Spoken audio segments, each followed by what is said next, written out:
Good morning, જય શ્રી કૃષ્ણ, જય Swaminarayan. Thursday morning થઈ ગઈ છે એકદમ સરસ મજાની. બધા અમે ફ્રેશ થઈ ગયા છીએ. દહીં બનાવવા માટે જો મેં દૂધ પેલું કરી નાખ્યું છે. અહીંયા ચા બની ગઈ છે. અહીંયા દેવા માટે સેન્ડવિચ બની ગઈ છે. દેવાનું જો અહીંયા લંચ બોક્સ રેડી છે. કાજુ કતરી લઈને જવું છે ને ભાઈને.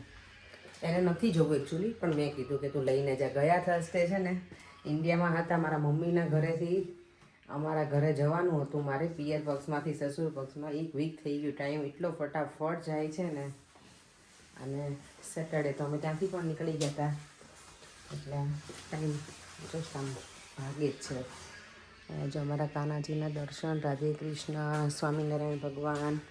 અહીંયા મારા તુલસી માતા સરસ જ રહ્યા. મને એમાં તો કંઈ કરમાઈ જશે. આ થોડાક પહેલાં થઈ ગયા છે. આ જો આ જ બાકી બધા સરસ રહ્યા છે. અને આમાં પણ રૂટ્સ આવી ગયા છે. અહીંયા જો કેટલો કચરો છે ને. હવે પાછું પાનખર છે, બધા પાન ખરી જશે બધું, એટલે એટલો કચરો થાય ને. અને એમાં વરસાદ જોડે જોડે વાદળા કેટલા ઘેરાયેલા છે. જય શ્રી કૃષ્ણ બેટા. દીવને અર્લી જવાનું હોય છે, અને આજે એને સ્વિમિંગ પણ છે. જો સવારમાં આજે મખાના કરવામાં આવશે. ને મખાના છે ને ઇન્ડિયાથી લઈને આવી છું ડીમાર્ટમાંથી. મેં મૂકી દીધું છે પેન. જો હળદરના ટાંકા કાલ ગયા જ નહીં, કેટલું ટ્રાય કરીને તોય. મખાના જો પહેલાં એમને રોસ્ટ કરી લઉં છું, અને પછી એમાં થોડું ઘી નાખી દઈશ. થોડા ક્રન્ચી થઈ જાય ને પછી. હવે જે ઠંડી સ્ટાર્ટ થઈ ગઈ ને, ઝાડ જો બધા પાંદડા ખરી ગયા છે. અને કલરફુલ હાઉસીસ કેટલા મસ્ત મસ્ત લાગે છે ને બધા. ફ્રી થઈ ગયા છે. અહીંયા ક્રિસમસ ડેકોરેશન બધી જગ્યાએ થઈ ગયું છે. ઇન્ડિયામાં દિવાળીનું હતું લાઇટિંગ, અત્યારે અમે અહીંયા આવીને તો અહીંયા ક્રિસમસનું લાઇટિંગ થઈ ગયું છે. બધું જ ડન સરસ રીતે. જો કેટલું અંધારું થઈ ગયું છે અત્યારમાં. હવે અંધારામાં જવાનું. સવારમાં તો જો કે અજવાળું હોય એટલે વાંધો ન આવે, પણ ઇન્ડિયાનું હજી પેલું જે હેબિટ હતી ને, ઇન્ડિયા હતા ત્યારે એટલું સરસ અજવાળું હોય ને 6:45 સુધી, તો મસ્ત મજાનું. એટલે મજા આવે કે લાગે કે આપણે દિવસમાં જીવીએ છીએ એવું. અહીંયા તો 4:30માં એકદમ અંધારું થઈ જાય છે. અને હવે ઝાડે પહેલાં થઈ ગયા છે સાવ. અમુક તો જો કેટલા મસ્ત હતા ને સમરમાં, અત્યારે બધા ઝાડના પાણી ખરી ગયા છે સાવ. ધોધમાર વરસાદ વરસી રહ્યો છે બરાબર. પરેણને બોલાયા છે, સ્ટેશન લેવા આવશે ત્યારે જઈશું ઘરે. દેવમ તો જો અત્યારે સમરના કપડામાં બેઠો બેટા. હવે સમર છે મારો દીકરો અહીંયા. હે ઇન્ડિયાનું હવે ભૂલી જાય મારો દીકરો. આપણે હવે પેલા વિધારમાં આવી ગયા છીએ. હા શું નથી આયા? જો અહીંયા તારક મહેતા ચાલુ છે. આજે ડિનરમાં તો કાંઈ જ મને નથી ખબર કે હું શું બનાવીશ. એટલું સ્ટ્રેસ છે ને ડિનર બનાવવાનું. My God. ઇન્ડિયામાં છે ને એ સારું હતું. કાંઈ ટાઈમ બનાવવાનું હોય પણ કંઈ સ્ટ્રેસ ના હોય. મમ્મી કે એ બનાવી નાખું. અમારા ઘરે મારા મમ્મીને ત્યાં તો મારે બનાવવાનું જ ના હોય. ભાભીને જે બનાવવું એ બનાવી દે, આપણે ખાઈ લઈએ. જમવાનું બનાવવામાં તો મેં કંઈ હેલ્પ જ નહીં કરી આ વખતે મારા મમ્મીને ઘરે. મારા સાસુના ઘરે ઓબ્વિયસલી બધું હું જ બનાવતી હતી હોઉં ત્યારે. મમ્મી હેલ્પ કરે અમને શાક સમારવામાં અને એમાં. દેવમ આઈ વિશ કે આજે મને રેડી ફૂડ મળે.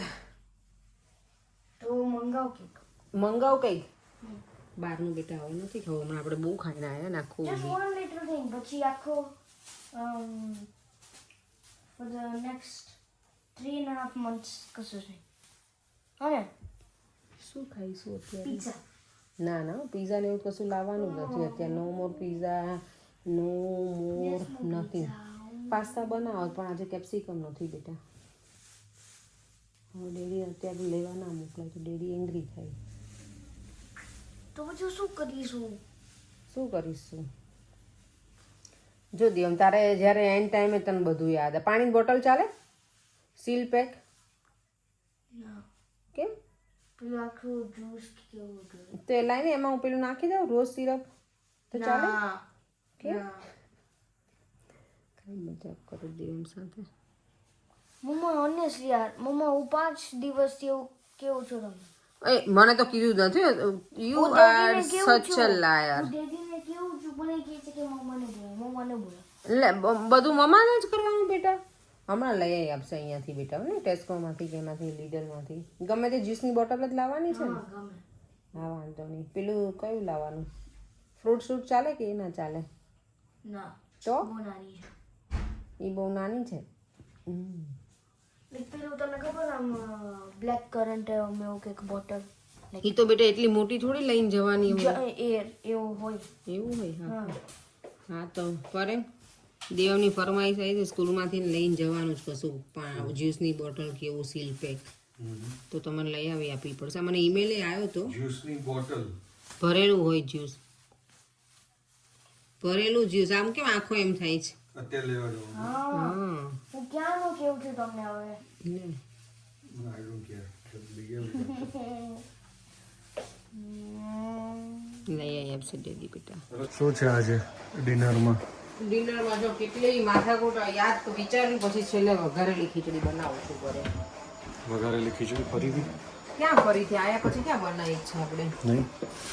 અને જો ઇન્ડિયાથી તુવેર લઈને આવી હતી ને ફ્રેશ મસ્ત તુવેર છે તો એ પણ નાખીશું ખીચડીમાં મજા આવે તુવેર. વરસાદ ફૂલ પડે અત્યારે. અત્યારે આનું ભજીયા ખાવાની મજા આવે. ભજીયા ખાવાની મજા આવે. કેવો અવાજ આવે ને એમ વરસાદ પડે તો?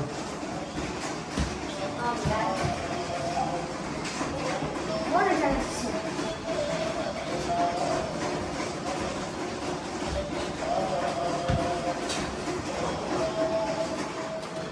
શું કહે છે? આજે તમે કોમેન્ટ કરી હતી કે તમારે કુકિંગની રેસીપી એવરીડે શેર કરવાની અને તમારે કુકિંગના વિડીયો ગમે છે અને કુકિંગ કરતા હોય ને એ જોવાનું. તો ચાલો આજે તો વઘારેલી ખીચડી છે એટલે એમાં તો શું હું તમને બતાવું નહીં. હજી લોકો પૂછે છે કે તુષાર ઓમ કોણ છે. એ લોકો સ્ટુડન્ટ વિઝા ઉપર આવ્યા છે અને અમારા ઘરે રહી છે.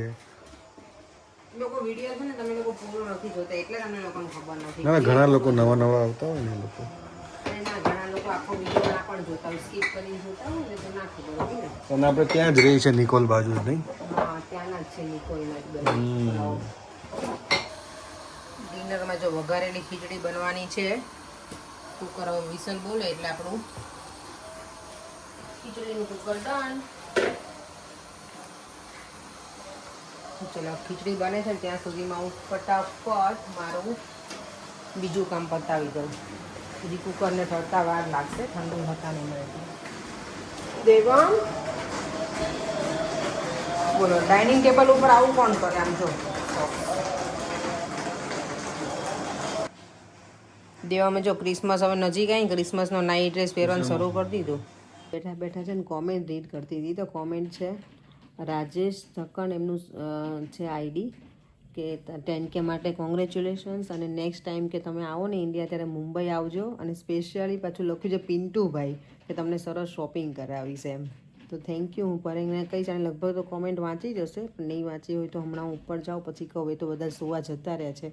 પર્યાંક અને દેવમ બંને બાપ દીકરો 9:30 જ થયા છે હજી.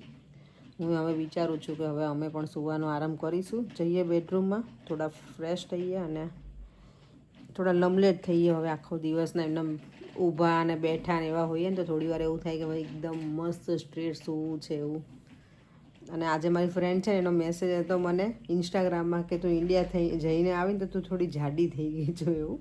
મને એવું લાગે છે મારું ફેસ જોઈને કે મોટું થઈ ગયું છે મોઢું. પણ મને લાગે થોડાક દિવસમાં ઉતરી જશે કેમ કે ઇન્ડિયામાં એકદમ ફૂલ આરામ કર્યો છે અને કાંઈ આપણને સ્ટ્રેસ ના હોય ને. આ વખતે 15 દિવસમાં હું શરીર વધારીને આવી છું મને એવું લાગે છે. ફેસ ઉપરથી મને લાગે છે કે મારું બોડી થોડું વધી ગયું હોય ને એવું અને ફૂલ આરામ જ કર્યો હોય ને બધું. હમણાં કેવું સ્વીટ ને એવું બહુ ખાધું. મને ગળ્યું બહુ જ ગમે બધું. કાજુ કતરી છે. છેલ્લે ક્યારે પપ્પા આવવાનું હતું ને આગળના દિવસે મારા સસરાને મેં કીધું બાકી હતો દૂધનો હલવો. મેં કીધું પપ્પા દૂધનો હલવો લાવીએ આપણને. મેં તો 250 જ લાવજો મને બહુ ઈચ્છા થઈ છે. તો મેં મારા નણંદના ભાણીએ હર્ષ આવ્યો છે ને એને બહુ ગમે તો કે હા મામી મને તમે મેગી ખાધી ને પછી દૂધનો હલવો ખાધો અમે બંને મામી દીકરાએ બે. એટલે એવું છે આપણું ખાવાનું કામકાજ. અને ત્યાં ગયા હોઈએ 3 ટાઈમ ફૂલ જમીએ અને કામ કાંઈ ના કરીએ એટલે શરીર ક્યાં જાય વધવા. અને કાંઈ સ્ટ્રેસ ના હોય ને સવારમાં જાગીને કાંઈ લંચ નહીં કોઈનું બનાવવાનું કશું જ નહીં એટલે બોડી આપણું વધી તો નથી ગયું પણ સારું થઈ ગયું છે એમ. એટલે ફેસ છે ને થોડો મોટો લાગે છે મને. ચાલો એની હવે આ વિડીયોને એન્ડ કરી દઈએ. ફરીથી મળીશું કાલે નવા વિડીયો સાથે. Bye bye. જય શ્રી કૃષ્ણ, જય સ્વામિનારાયણ. અને વિડીયો કેવો લાગ્યો કમેન્ટ બોક્સમાં જણાવજો. બાય.